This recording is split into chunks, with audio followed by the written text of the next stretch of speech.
warm and loving welcome to all of you, my dear students, for the fifth lesson, the call and mission of the prophets. Let us invoke God's blessings over our today's class. Let us all close our eyes and join our hands and pray for God's blessings on us. Loving Father, we thank you and we praise you for gifting us with a beautiful day. Thank you, Lord, for your mercy and for your goodness over us. As we have come here to imbibe the spirit of your knowledge, bless and fill us with your wisdom. Give us special love so that we may profess your holy name. As you call Abraham, Moses, and the prophets to glorify your name, give us the same zeal and courage to serve you and to proclaim you, so that we may become the torch bearers to the marginalized and the people who have lost their hope and life. We make this prayer through Christ our Lord. Amen. Dear students, you might have heard the life of Saint Ignatius of Loyola. Who was he? He was a soldier. Once he was admitted in the hospital, and there he was given a Bible to read. And at the age of 42, he reads the Holy Bible. And a particular sentence from the Bible touches him very much. What profit it would be if you gain the whole world and lose the eternal life? What profit it would be if you gain the whole world and lose the eternal life? This sentence struck him very much, and he left his profession and began the Society of Jesus. So the call of Saint Ignatius of Loyola looks very mysterious, but in the eyes of people and God, it is a call within a call. He had a special mission and the call, which he nurtured, and he became an effective instrument at the hands of God. Let us now read the Word of God. A reading from the book of Prophet Jeremiah, chapter 1, verses 4 to 5, 17 to 19. Now the word of the Lord came to me, saying, Before I formed you in the womb, I knew you, and before you were born, I consecrated you. I appointed you a prophet to the nations. But you gird up your loins. Stand up and tell them everything that I command you. Do not break down before them, or I will break you before them. And I, for my part, have made you today a fortified city, an iron pillar and a bronze wall against the whole land, against the kings of Judah, its princes, its priests, and the people of the land. They will fight against you, but they shall not prevail against you.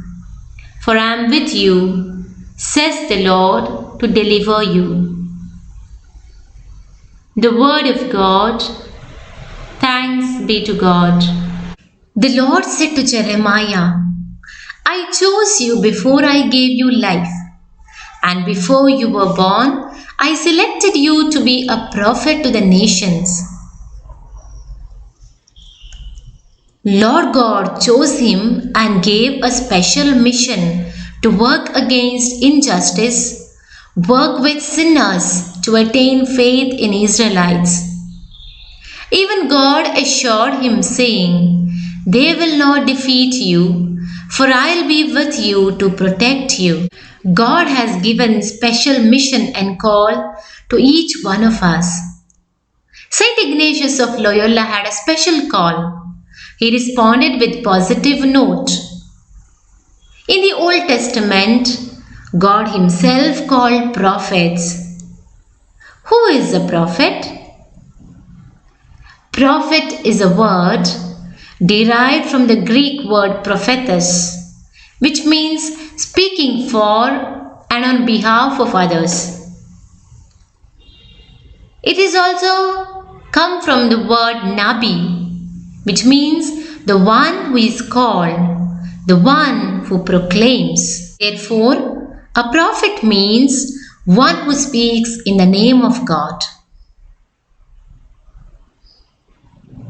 The prophet cannot be appointed by anyone. It is a vocation or a call from God. Here are some of the examples. The call of prophet Isaiah. The Lord called me before I was born. While I was in mother's womb, he named me. Isaiah chapter 49 verse 1. The call of prophet Jeremiah, chapter 1 verse 5. Before I formed you in your mother's womb, I knew you. The call of prophet Amos, chapter 7 verses 14 to 15. He called prophet Amos while he was at his daily chores. God called everyone for a special mission to fulfill. Let us see now some of the features in the vocation of the prophets. God calls them for a particular purpose. For example, the prophet Amos, he was chosen to condemn the injustice and immorality of the Israelites. Why did God call Jeremiah? God called Jeremiah when idol worship in Israel was increasing and keeping God away from them. The second feature of the vocation of the prophet is that God calls, or so to say, God enters into the lives of the prophets all of a sudden without their knowledge. Let us consider the call of Isaiah. When God called him, Isaiah was praying in the temple. This can be read in chapter 6 of Isaiah, verses 1 to 10. What about Samuel? God called Samuel when he was sleeping in the temple. First book of Samuel, chapter 3, verses 1 to 3. Elisha was plowing in the field. We read it in the first book of Kings, chapter 19, verses 19 to 21. So all these calls were all of a sudden, without the knowledge of the prophets. God enters into their lives. The third feature is that God gives them a particular mission.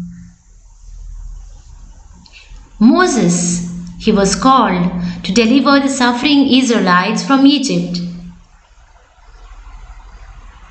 The fourth feature, the prophets were frightened and tried to escape. We are all aware of prophet Jonah. When God called him to proclaim the good news to the people of Nineveh, he walked in the opposite direction. Isaiah said that he was a man of unclean lips. Jeremiah said he did not know how to speak. All these prophets were frightened and they wanted to escape from the hands of God. Fifth feature, God gave them courage and promised to remain with them. God told Moses, I will be with you. Exodus chapter 3 verse 12. Thus God assured him of his support. Sixth characteristics is that God gave them a sign of their calling and mission. What was the sign in the case of Isaiah? A burning coal was taken from the altar and made to touch his lips and was told that he was made clean. Why? Because he said that he was a man of unclean lips. Sign of their calling in the life of Ezekiel is that he was given a scroll to eat. Chapter 3 verse 1 to 3 of book Ezekiel.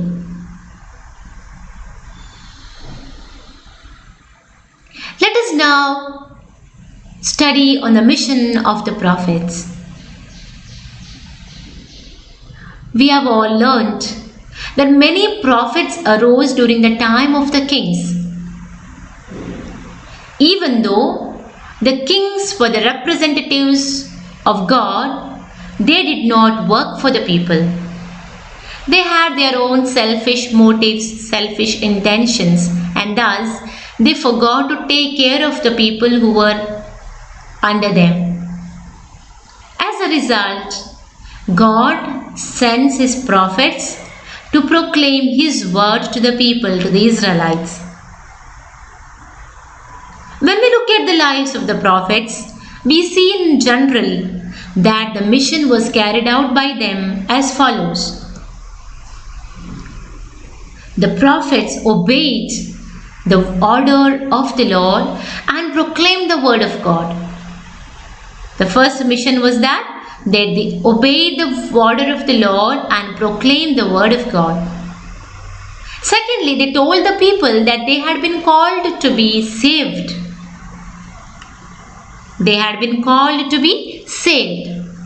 Thirdly, they openly proclaimed that the sin of humankind was the reason of God's anger and they would be punished of their sins. So they were courageous to proclaim that sin of the humankind was the reason of God's anger, and therefore in order to be saved from God, that we need to repent from our own sinfulness. The prophets condemned people publicly for their individual and social sins. As a result, the moral values which were lacking in the society were upheld. Prophets were filled with the Spirit of God. They interpreted the meaning of every event that took place and preached clearly the will of God in this regard. These prophets were all the time filled with the Spirit from the Lord, and thus they were able to proclaim God's word directly to the people with lot of courage and enthusiasm. They taught that those who believe in the one true God and remain faithful to him at all times are blessed people. They also taught that the Messiah or the promised Redeemer would come and there will be peace and prosperity in the nation. Characteristics of the prophets. We have all heard in the New Testament as well that there were true prophets and there were false prophets, or genuine prophets or false prophets. In the Old Testament also there were these both categories of prophets. Some prophets worshipped the idol Baal and were not chosen by God. There were others who took up prophecy as a business. They were deceiving people and were forcing them to believe in false gods. But the true prophets had the following characteristics. How could one differentiate the true prophet from the false prophet? The first point is that prophecies which were foretold by the true prophets were fulfilled immediately or within a span of time. So whatever the prophecies spoken by the true prophets were fulfilled all of a sudden or within a span of time. Second is that they received the gift of miracles from God Himself. So all these true prophets received the gift of miracles from God Himself. Thirdly, the prophets announced destruction that would take place. They were not afraid of kings or people. They were ready to sacrifice their families and their own lives.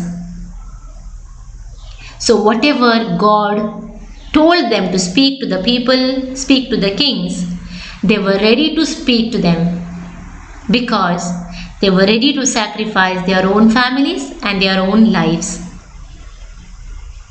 The true prophets function as messengers of God. They proclaimed God's plan and explained it to the people. They judged them in the name of God.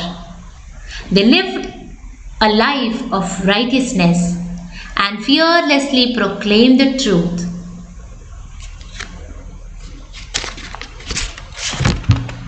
They faced difficulties and opposition with the strength of the Spirit dwelling in them. There were instances of rejection by the people since they spoke the truth boldly. But all of this did not matter because they knew that they are doing the will of God in their lives. What is the inspiration for our Christian life? God ordained to dialogue with the people since the time of creation itself. He wished that no one from His creation should be destroyed. So when people went astray from God by committing sin, He sent His own prophets to bring them back to the right path and encourage them to remain faithful to Him. The prophets fulfilled the work entrusted to them. Who are we? Are we prophets? Yes, we are the sharers in the prophetic mission of Jesus. In the letter to the Hebrews, it is said, "In the past, God spoke to our ancestors many times and in many ways through the prophets. But in these last days, He has spoken to us through His Son, Jesus Christ." God sent His only begotten Son to deliver those who grope in darkness of sin and have gone astray from the right path. Like a true prophet, Jesus taught, healed, and introduced His Father to people. Listening to His teaching and miracles, people proclaim, "A great prophet has risen among us. A great prophet has arisen among us. He was anointed to preach good news to the poor. He announced truth, justice, and peace. He condemned injustice and hypocrisy." Therefore, we see that there was always a fight between the Pharisees and Jesus. Jesus is a true prophet. He is the true king, priest, and also a prophet. In baptism, we take part in this threefold mission of Jesus. We become kings, priests, and prophets. As kings, what do? We render selfless service and guidance. And as priests, we celebrate and participate in the Paschal mystery of Jesus. And as prophets, we proclaim the word of God and try to live according to it. Therefore, we are called to participate in the threefold mission of Jesus. We who have become prophets in the name of Jesus Christ ought to follow the truth and justice in faithfulness and need to condemn injustice, hypocrisy, and corruption. As a result, we may have to face sufferings and persecutions just as Jesus faced in His life.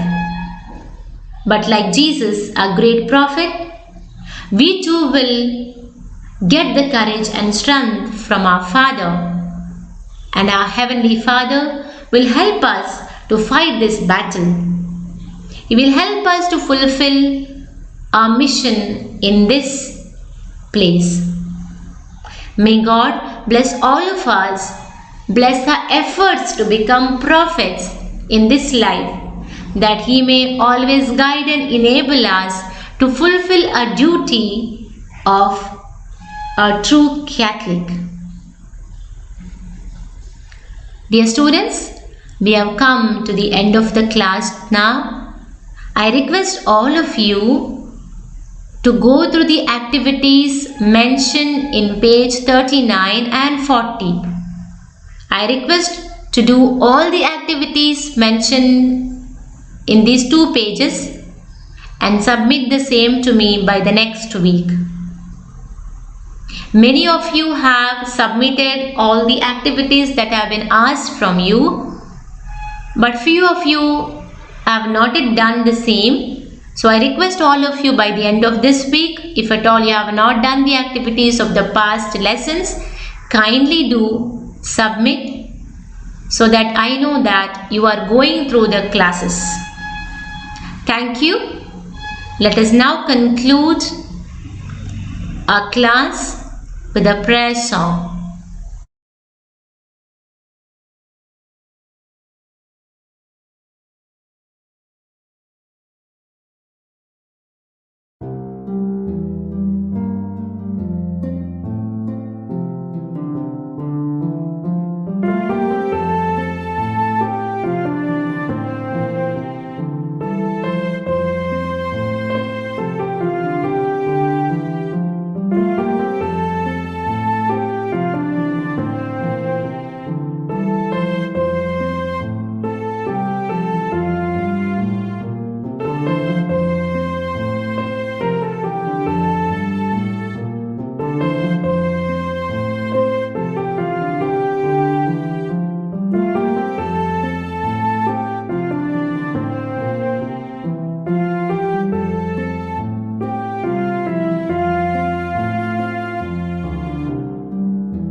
Thank you, dear students, for your cooperation during this class.